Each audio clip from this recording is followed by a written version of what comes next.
blank. He can't do much. No mana. The free hit is not there. Rian makes it away with a slice and dice combo. Can start it off. Okay, it's going to be Antares, the victim of a gank here, but gets the first blood with all the unleashed power spheres. Trying to disrupt things. Whoa, look at the damage. Oh my lord, what was that? A triple kill. This is a quadra. Hello is very low.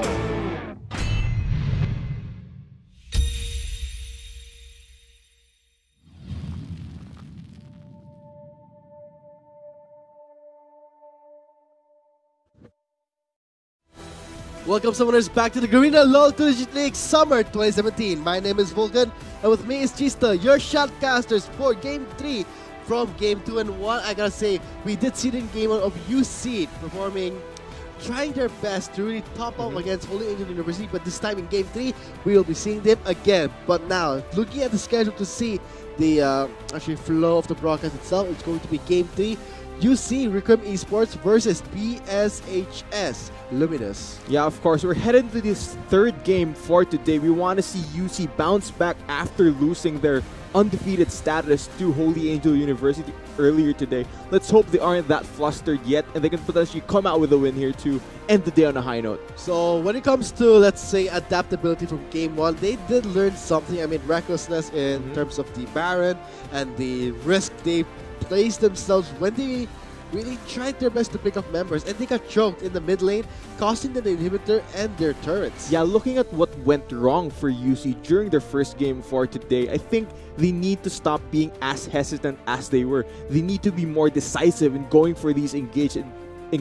They need to take the fight to their opponents. So let's get straight to the drafting phase to see how these teams will be drafting out their win conditions, their strategy. This could be very interesting because we are noting that we are in a preseason batch where anything can happen. Yeah, drafting for the team comps can be very tricky during preseason because there is no meta decided yet.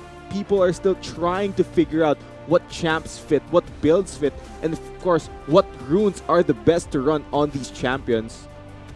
What are your thoughts on, let's say, for UCs? I would say, I thought that Jace would be a terrible pickup for, I would say, for Holy Angel University, but it turns out it was such a great flanking tool in terms of really choking down UC's low mobility composition. So I would say that maybe fighters do have a place, but it's how you use it.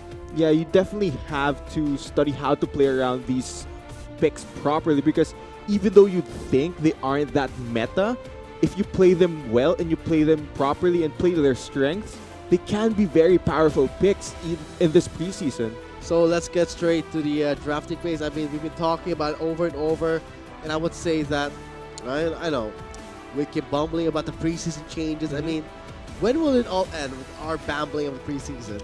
I think once Riot decides to release a new patch where they've seen what the new runes can do in action already, and they're gonna adjust that so that the runes aren't as broken during the next patch, and hopefully once the next patch arrives, we can talk about the meta and what's strong, what's weak, what the pros want to do. And these semi-pro players, they want to watch how the pro teams operate so that they can learn off of them.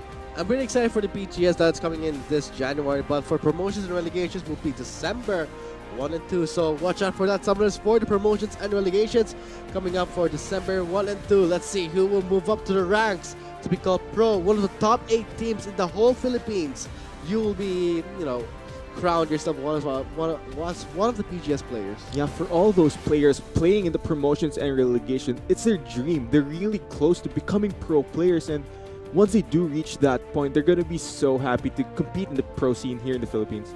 So when it comes to dreams, I wonder what dreams the LCL teams do have, though. I mean, we do see the tendencies where UST, the champions of the LCL, or later Fatima, the champions themselves, they do get drafted sometimes towards the PGS. Yeah, we've seen some LCL players make it into the pro scene because the pro teams noticed how talented they were, and the LCL is a good scouting ground for these pro teams if they're looking for players that have a lot of potential to make pro. So, coming from that though, of course, there is a new format for the LCL. We will be crowning 6 champions now per conference as compared to previous term where it was 1 champion after the inter-conference series. So that's even more bragging rights for everyone in each conference. So when it comes to bragging rights, this will be 6 champions, as Chisto said. And boy, oh boy, am I running out of things to say. Yeah, I wonder what the rewards are, Vulcan. Do you remember? The rewards? Yeah, the rewards for being an LCL champion. Of course, we are powered by Lenovo. Challenge what you know. I don't know. Okay. I'm just looking at you right now, just to, you know, test your, let's say, I mean, to the viewers out there, I'm pretty sure they're tired of hearing our voices. But let's get straight to the drafting phase.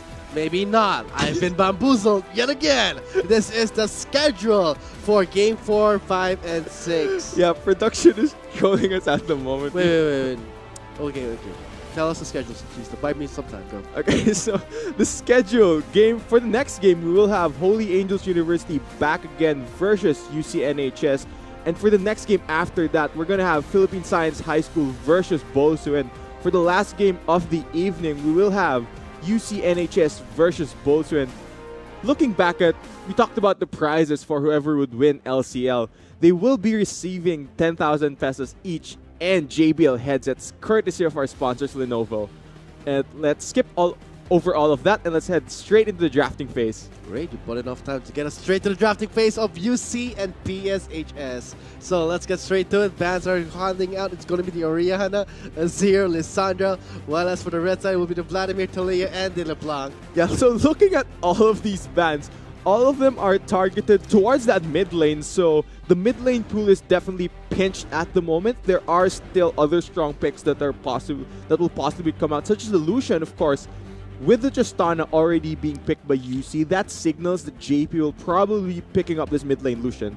So far, this is very interesting. We are going to be seeing the Tristana, so mid lane Lucian perhaps, as you said. Bot lane Tristana and Thresh combo. As for PSHS, they are going to be going with the Jarvan, Graves jungle. Maybe he will be dashing himself with a new victorious Graves skin, and followed by a mid Ari. Ooh, focus bans onto Kissy though. Looks like they are going to be banning out the Jace and the Cyan. And as for UC, removing the Lulu. Yeah, I think they want... I think they removed the Lulu because they didn't see a support pick coming out from PSHS yet. So they're pinching that pool even further. So Philippine Science High School doesn't have that many options, but the response from UC, believe it will be the Aurelia in the top lane. Whoa! What is going on here? This is a Varus. Wait. So. This is Tristana jungle. I've seen this on Reddit. If you follow the Korean pros, one of them, Spirit, he played Tristana jungle in the solo queue games, and I think Cry picking up on that, and this is very, very interesting. Ooh. So maybe our summoners out there can learn something new in this game between UC and PSHS, where, as you said, we might see the jungle Tristana. What does the jungle Tristana use, by the way? I actually do not know how it works. I just know it's been picked. It's surprising. So you don't really read the Reddit posts? No, I saw the post saying that Tristana jungle was picked, but I didn't have the time to move into the build. So this will be a very surprising game for both of us, because this is going to be the first time we ever see a Tristana jungle. Whereas for PSHS, very standard, I would say, lineup here. Jarvan, this time in the top lane, not anymore the jungle. Good choice on that. So let's see, how will this game turn out? You see, one of the used to be the undefeated. Their standings right now are 4-1, whereas PSHS is 1-4. Ooh, that's actually a very harsh, I would say, environment they're placed in, because this is the LCL and UC is considered one of the veterans. Yeah, I think Philippine Science High School has their work cut out for them. They definitely want to come out on top in this game. And looking at their team comp, they've built a very good pick comp here. They're going to try to single out a member, try to land the Charm, the Dark Binding, and if you do land those CC abilities, the follow-up from the rest of their team is massive. Let's see. I'm really excited to see how this jungler Tristana is going to be played out in the early phases of the game. I would suspect maybe, could this behave like a jungle Ezreal? Yeah, I think it can behave like jungle Ezreal in a sense where she does have a gap closer as well, because Ezreal has Arcane Shift and Tristana has a Rocket Jump. She's just going to jump in and practically auto-attack you to death. If she does have red buff, you're going to have a hard time trying to escape. So I'm very, very interested to see how Cry plays this pick. So maybe we'll be seeing a red star Tristana going to the mid lane for a very cheesy gank. We are seeing this Lucian in the mid lane but I'm really curious to see how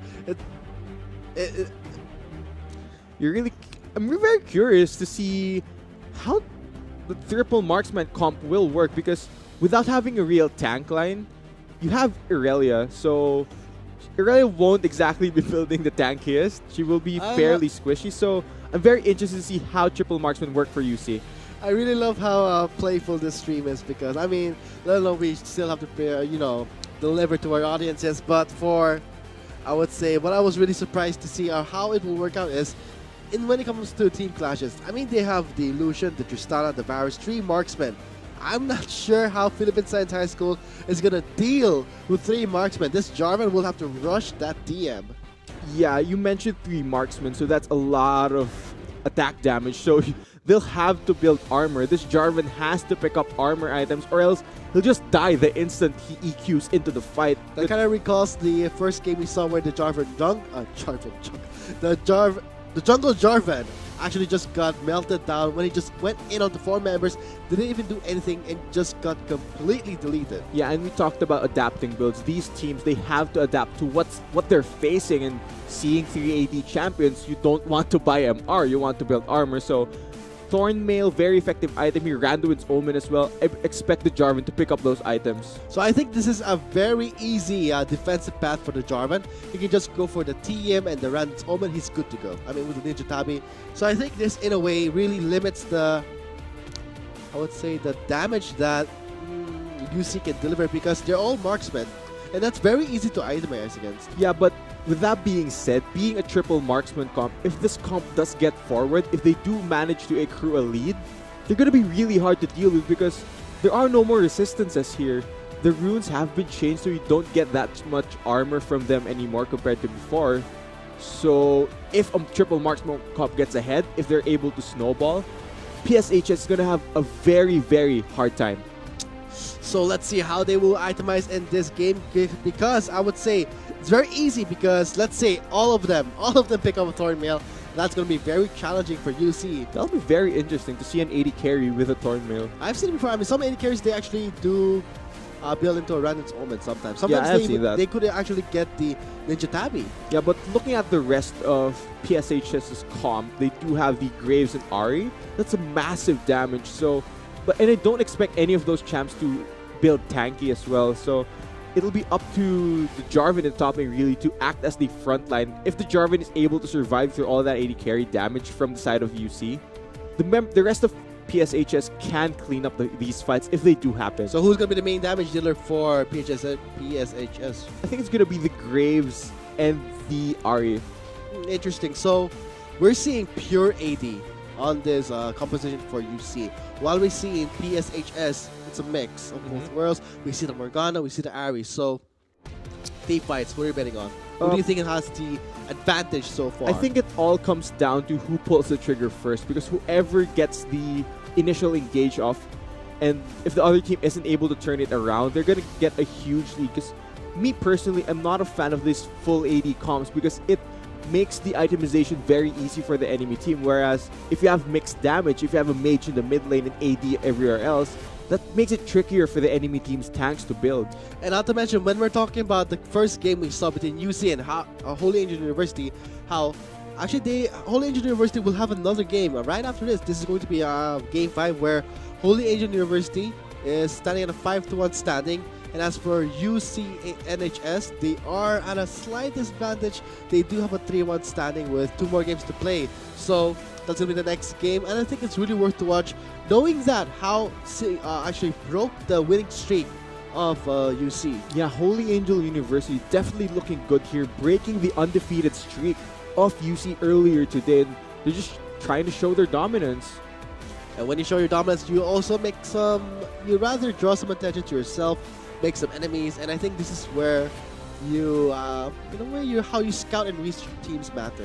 Yeah, you definitely want to watch out for the games from the top teams, because if you're gonna face them, you want to scout your opponents. You need to know what strategies they run. You need to know what they pick, so you can adjust during your pick and ban phase. So I think being the top team right now, that puts a big target on their back. So it looks like we'll be loading onto the Rift pretty shortly. I would say this is an exciting game where we're going to be seeing a Tristana jungle for the first time in the LCL. Once again, we have been the Shoutcasters. My name is Vulcan, and with me is Gisto. You are watching the... What? You are watching the Garena LoL Collegiate League Summer 2017. Challenge what you know, and let's get straight on to the Rift for this third game. Now let's go challenge what we know, Vulcan. We're loading onto the Rift for the third match of the day between University of Cordilleras versus Philippine Science High School. Let's see where the jungler's up to start, and I think Alron is rocking a Chroma. He does have the victorious Graves skin. He... Span over that Graves, please. They're setting up something in the jungle, having a bit of an emote spam. I think he's gonna brag about his skin here. It looks gorgeous. I love that Chroma skin. A nice commander, geez, the way to dictate how we should observe the game. Look at the skin first before everything else. Yeah, definitely. But it looks like there will be no funny stuff in this early game. They're just gonna flash their badges, sort of taunt their guns at each other, trying to establish their dominance over the enemy team. I mean, the jungle Graves looks so good right now, but does it actually do well in the jungle?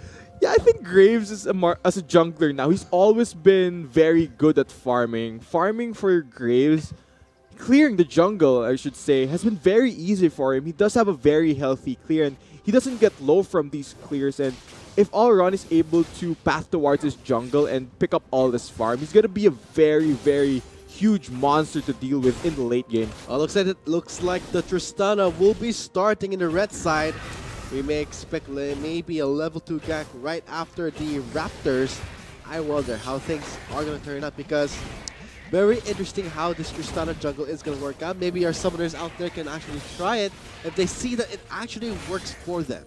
This is interesting. Tristana is clearing fairly easily. She isn't that low yet, so I think Cry will decide to path towards his blue buff next. But let's talk about this top lane matchup. Irelia, a champion we don't normally see that often anymore, and I think with the new runes, what Kissy is trying to do is he's trying to see if Irelia can be a viable option in the current meta. But is this the right environment to actually test things out? You would actually want to try sticking to the ones you know, but look at the damage that JP is dealing to that Ahri. The Prestige attack is really working so well for the marksman. Yeah, Rangel has to be a bit careful during these trades, and lucky for him, he was able to land the charm, because that's all you have to do on Ahri if you want to win trades mid lane. If you're not able to land that charm, you're gonna just take so much damage. But ooh, look at the damage on the Kissy. Look at the Undying Grasp at work on the Jarvan. Synergizes so well with his passive. Yeah, I think Arsha realizes he has to act as the tank for PSHS. He took the Resolve path for his runes, so very smart choice there. Really adapting to this preseason. And I love how in the bot lane, Varus is really pushing so hard, but right in the mid lane, looks like we can see the Dazzling Grave in action, but Tristana does respond with a counter gank. He does burn his flash. The first blood is a stake, but it goes to the Ahri. That will be PSHS getting the first blood. Yeah, Alron there nearly going down, and so aggressive from Cry. Unfortunately, he does go down for first blood, and now Rangel will have such an easier time in this mid lane matchup. So first blood went to the area with the assist by the Graves. This is going to help PSHS control the lanes even more. So far, I would say the jungle Tristana works well, but when you're talking about a more powerful counter gank, the Graves is the one who's going to go. Oh, misplay right there. You do not want to overextend your reach when you're very near that turret. That was very close, and I do believe Kissy can go for this if he opts to. Right in the bot lane, though, it looks like the harassment coming in from the Varus is just too much for the bot lane of Luminous to actually handle it. Yeah, so let's look back at what happened during that mid lane encounter. We talked about Tristana jungle, right?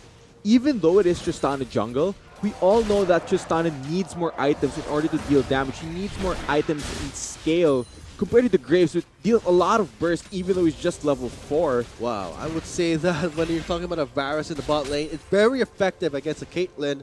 I mean, you outgrade, out damage, even the range is just ridiculous with the piercing arrow. Yeah, we talk about Caitlyn a lot, and we mentioned her range, right? It provides a lot of zone potential, a lot of wave clear in lane, and what Varus can do is he can match all that clear coming from Caitlyn. He is one of those AD carries, but there's a gank in the top lane. Oh, looks like Kissy will be stunning away that Graves, but that's not gonna stop Luminous for getting that Irelia. Looks like there will be some trade-off. He goes in. That is going to be a trade. Looks like Kissy will be getting this double kill. Knowing an Irelia, that's going to be an easy double kill. He does have his flash. Maybe just playing with his food. He may go for the double, but that's going to be, yes, the double. Very easy double by Kissy.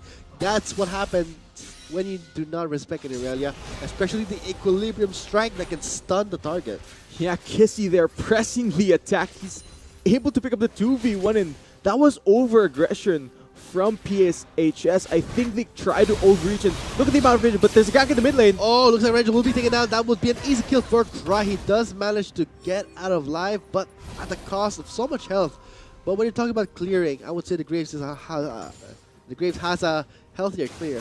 Yeah, Graves does have a healthier clear, but with Graves being down, that signals Cry can go for a safe gank mid lane because there will be no response from Alron if he does come there. Oh. Looking back at the top lane Look at that. gank. Sheen already picked up by this Irelia. That is going to be bad news for the Jarvan. Yeah, and with that Sheen, that makes ganking top lane even harder now because looking back at that, the minions, they dealt so much damage to the members of PSHS, and that really allowed Kissy to go for the outplay. But let's go back to the bot lane now.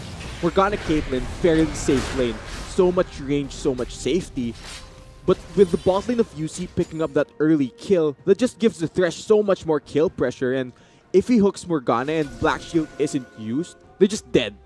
And we're talking about the bot lane for UC. They have all summoners ready, all resources up to be used and to really bait out, let's say, PSHS. Maybe Luminous may go overextending. Right on the top lane, oh, that is just brutal. When you're giving a double kill to an Irelia, that is something you don't want to do. And at this point, getting a Tiamat is just a bad choice. Yeah, and that's the Sheen damage coming out for Kissy, and that outplay really puts him forward in this lane. Now, I'm questioning the item build from Arsho. Like you meant, Tiamat isn't the optimal option to go for. But for the Ninja Tabi. Yeah, definitely. But looking at mid lane now, fairly even now, I guess, after that gank. So we'll just wait and see. But there's a gank in the bot lane. Oh, two members are very low. Looks like the Hawk will be missing hits. Target exhausted by the Graves, but that's not going to stop UC for trading some blows. They do survive the gank. For now, May opt for a trade up. Here comes the Tristana to the rescue for the counter guy. That would be Cry picking up his first kill. Possibly, maybe getting the triple. He does have the red buff. Goes on to the double kill for the Graves with the reset just being a happy little frog. Oh, go no, for will the he triple. reach? Come on, don't be shy. Go for the triple. But no, he knows his limitations. Yeah, I think Cry, with a bit of hesitation, they're respecting Molo. Molo does have his barrier up, so if Cry did opt to go, he could have possibly traded for a kill there. But man, the counter gank from Cry, knowing where he has to be at the right time, it nets his team 2 more kills, and UC is in the driver's seat for this early game.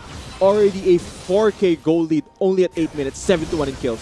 When you're talking about 7-1 kills and gold lead, you see really shaping how the game should be played, especially this Irelia popping up. Sheen picked up, will be probably rushing the Trinity Force, and the Prestige attack synergizes so well because when you're using the Equilibrium Strike, it counts as a basic attack. Once you're fully stacked on the Prestige attack, use your ultimate for the finisher move.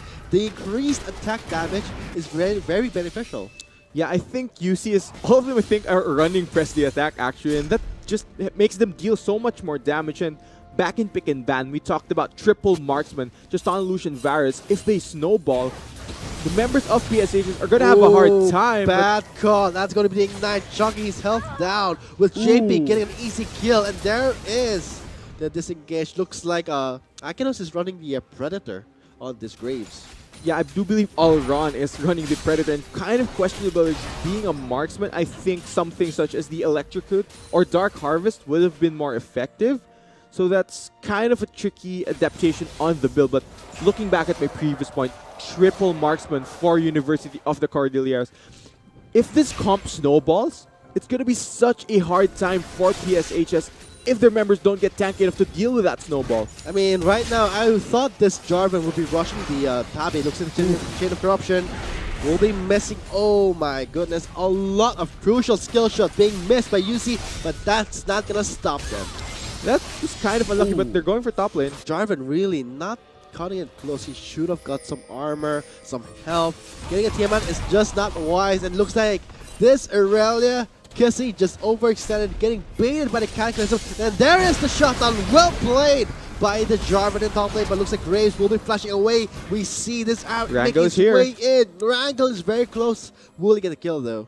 I wonder, will he get it? I do. Ooh! That is a great play though. I mean, I'm pretty sure that Akino should have at least been a bit more, what's the right word? Be conservative. Just hold back. I mean, yeah, I think that was already a sure kill, but he stepped too far forward, and unfortunately he gives up his life. And with Cry roaming top lane, we're able to take the kill onto Arsha as well. I think that will not the first tower of the game, but looking back, Arsha outplaying the Fed Irelia.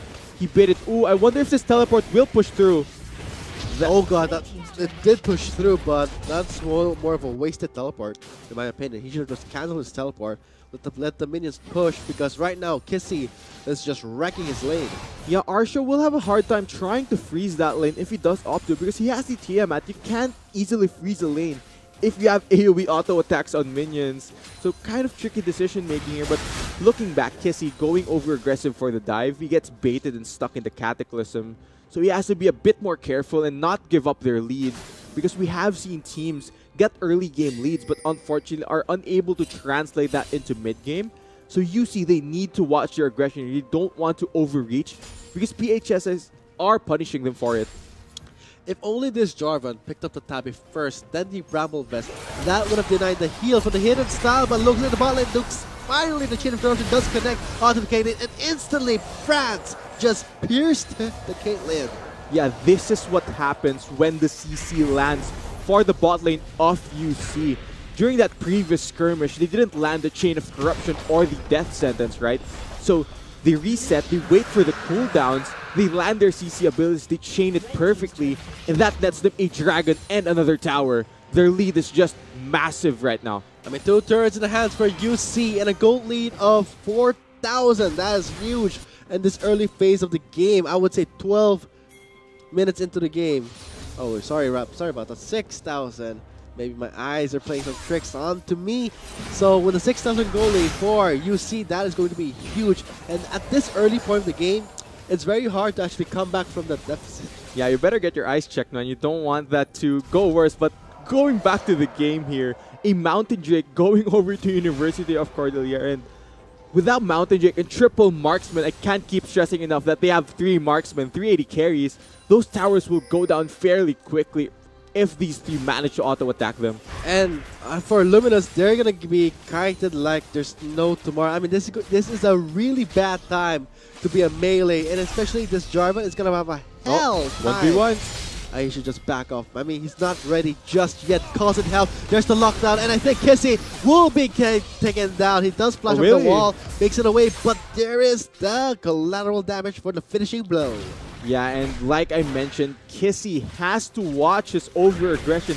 He cannot keep overreaching there, and Alron with the Predator, that was a missed flash play. So looking back, Alron having that Predator and Kissy not respecting his ability to collapse that quickly, they're able to pick up another kill onto the Irelia, but he's still very far ahead compared to this Jarvan. I mean, when you died twice already, the lead that you had is kind of gone in a way. It's not that big of a lead anymore. It's not the lead that will make you snowball.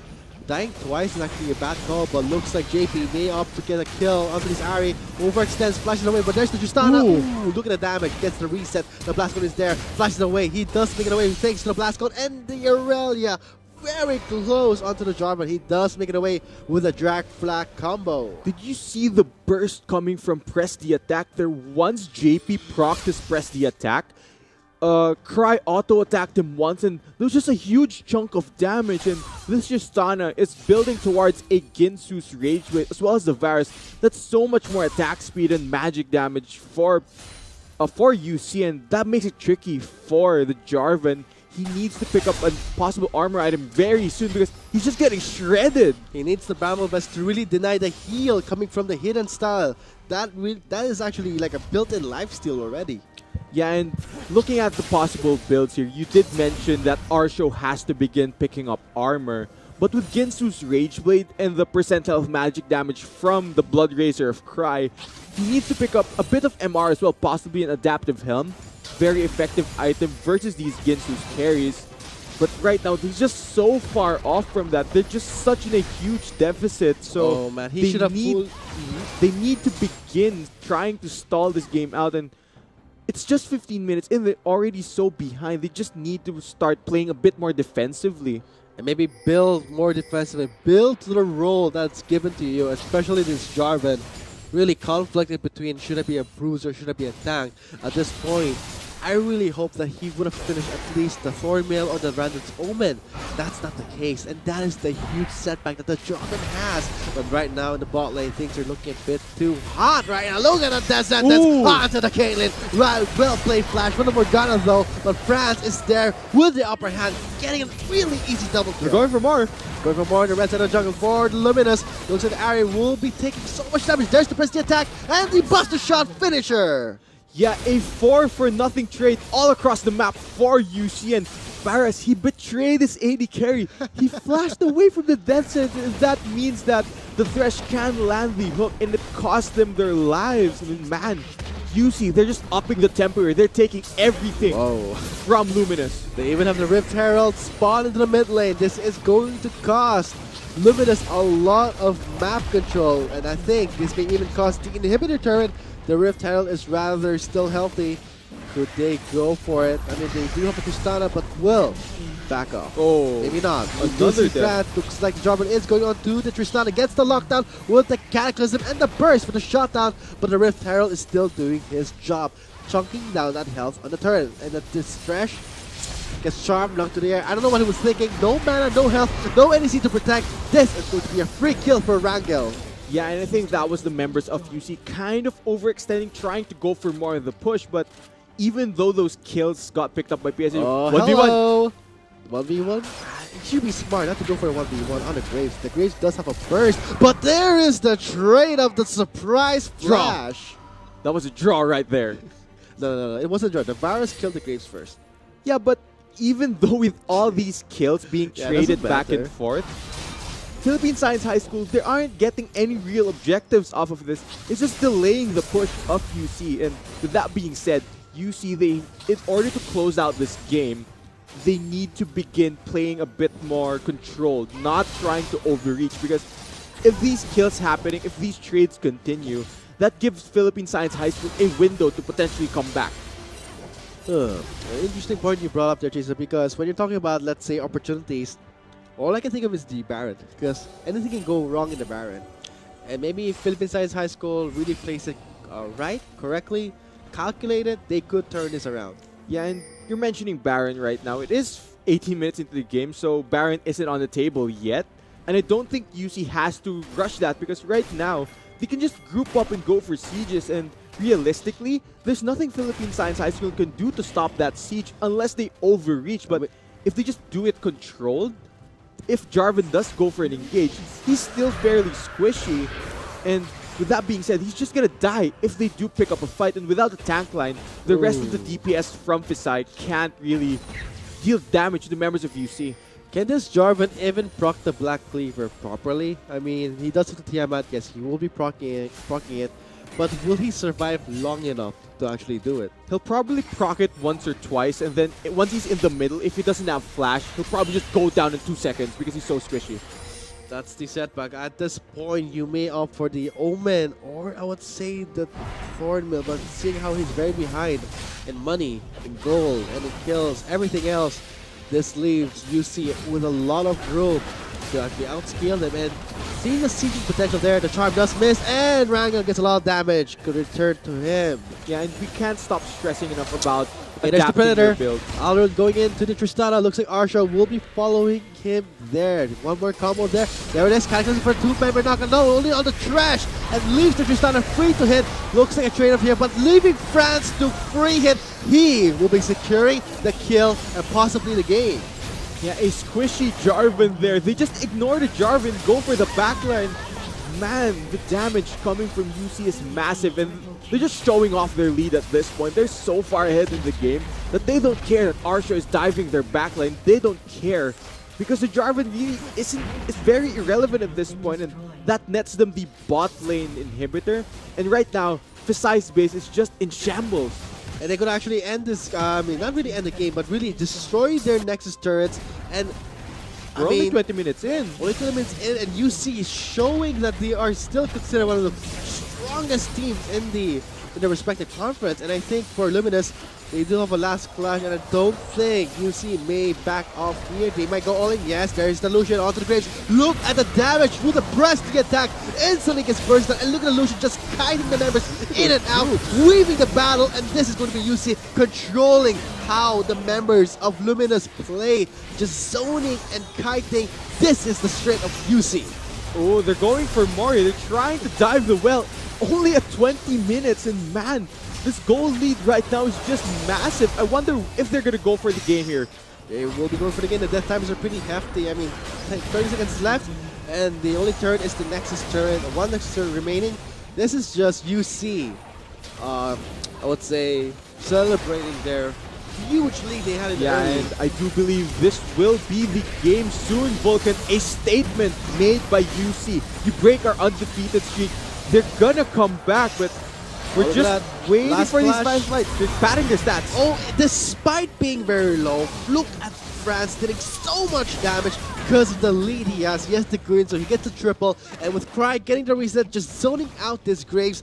This is University of Cordillera showing us that they are considered one of the strongest teams. Yeah, and with that victory, University of Cordillera will secure their spot in the knockout stage, the top 4, and are now one step closer into winning an LCL championship. And man, after falling down to Holy Angels University, that was a huge statement made that we aren't flustered. Even though we aren't undefeated anymore, we can bounce back. And look at that, such a dominant win for them. Oh, I would say that's actually UC showing us, not just us, to the enemy team, to the competitors out there, that despite, I would say, okay, we have one loss, that's not going to change the fact that we're still considered one of the strongest teams. And when you're talking about championship series, it is going to be a best of 5. And I think if UC can pull up another shake-off like that, they should have a good future moving on to the playoff stage, being one of the top 4 in their conference. Yeah, and of course, UC, they did win that game by playing very well, but we have to talk about what went wrong for Fisai. They didn't adapt their builds, and adaptability is very important if you want to win in competitive League of Legends. But unfortunately, the Jarvan not being able to be tanky enough for his team, and they just sort of faltered once UC got a lead. So with that being said, University of Cordillera will secure their spot in being the top 4, joining MNHS with a standing of 5-2. But don't go away just yet. Let us see how Holy Angel University will fare in the next game. We have been the Shoutcasters. My name is Vulcan, and with me is Chisto. See you after the short break. Member no, only on the trash, and leaves the Tristana free to hit. Looks like a trade-off here, but leaving France to free hit. He will be securing the kill and possibly the game. Yeah, a squishy Jarvan there. They just ignore the Jarvan, go for the backline. Man, the damage. Yes, there's the Lucian onto the Graves. Look at the damage through the breast to get attacked. Instantly gets burst down, and look at the Lucian just kiting the members in and out, weaving the battle. And this is going to be UC controlling how the members of Luminous play, just zoning and kiting. This is the strength of UC. Oh, they're going for Mario. They're trying to dive the well. Only at 20 minutes, and man, I do believe this will be the game soon, Vulcan. A statement made by UC. You break our undefeated streak. They're gonna come back, but we're just waiting for these flash lights. They're padding their stats. Oh, despite being very low, look at France dealing so much damage because of the lead he has. He has the green, so he gets a triple. And with Cry getting the reset, just zoning out this Graves. This is University of Cordillera showing us that they are considered one of the strongest teams. Yeah.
Not enough Garena shells to buy the latest League of Legends skin? On sale now? Get shells anytime, anywhere with your Globe or Touch mobile number. Go to gamer.com.ph and sign up with your mobile number and enter the verification code you will receive via SMS.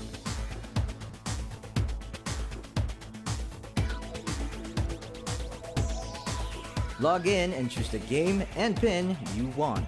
Check out to purchase the pin with your load or through your postpaid account and receive the pin on your phone instantly. Never miss a sale on your favorite League of Legends skins and champions with Gamer.